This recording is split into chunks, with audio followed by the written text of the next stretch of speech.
जंहिं जाइ ते तव्हां जॉब था कयो न उन जाइ ते कोशिशि इहा कंदा कयो त पाण खां वॾी हैसियत वारे सां तकिड़ो वास्तो न वधाईंदा कयो। जे पाण खां वॾी हैसियत वारे सां तकिड़ा वास्ता वधाईंदो न त पोइ यादि रखिजो उहे ई इंसान तव्हांखे धमकियूं ॾींदा नौकिरी था लाहिण जी, तव्हांखे परेशानियूं टार्चर ॾींदा। छो? तुंहिंजी कमज़ोरी उन्हनि खे मिली वई आहे। तव्हां त सोचींदा आहियो त यार वॾी पोस्ट वारो आहे, असांखां मथे आहे, असां हुनजी इज़त था कयूं। तव्हां त पंहिंजी पर में अॻिले जी इज़त कंदा आहियो, पर केरु केरु इज़त न खणी सघंदा अथव। सभिनीनि खे पाण जहिड़ो न सम्झो। जेके ॿिया आहिनि न सो ॿिया आहिनि, हर कंहिंजी सोच पंहिंजी आहे। तुंहिंजी पंहिंजी सोच आहे त हुनजी पंहिंजी सोच आहे। पोइ चाहे गवर्नमेंट जी जॉब हुजे या चाहे प्राइवेट हुजे।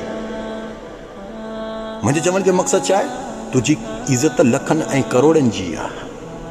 तुंहिंजी इज़त लखनि ऐं करोड़नि जी आहे। थोरी ग़लती थींदे न, इहे ई जिन जी तूं इज़त कंदो आहे, जेके तोखां मथे पोस्ट ते पोइ बाद में तोखे धमकी कहिड़ी ॾींदा अथई? नौकिरी था लाहिण जी।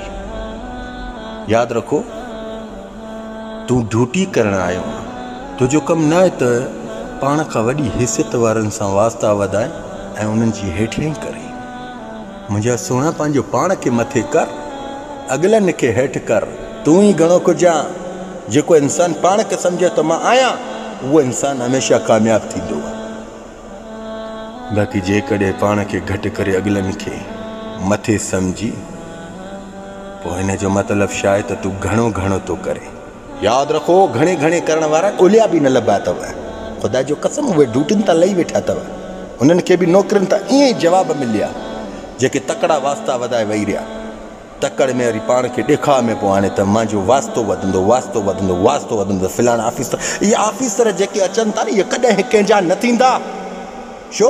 इहे ड्यूटी करणा आहिनि, ड्यूटी खे ड्यूटी सम्झंदा आहिनि। ऐं तव्हां ड्यूटी खे ड्यूटी न सम्झंदा आहियो, तव्हां ऑफिसर खे ड्यूटी सम्झंदा आहियो।